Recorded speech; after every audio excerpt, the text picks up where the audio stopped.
গোপালগঞ্জ সদর উপজেলা পরিষদ নির্বাচন পরবর্তী সহিংসতায় একজন নিহতের ঘটনায় দ্বিতীয় দিনের মতো সড়ক অবরোধ করে বিক্ষোভ হয়েছে।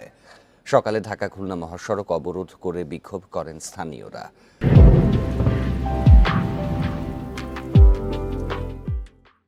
এই ঘটনায় এখনো কেউ গ্রেপ্তার না হওয়ায় ক্ষোভ জানান বিক্ষোভকারীরা। পরে পুলিশ ও প্রশাসনের আশ্বাসে অবরোধ তুলে নেন তারা। মৃত্যুর ঘটনায় এখনো কোনো মামলা হয়নি।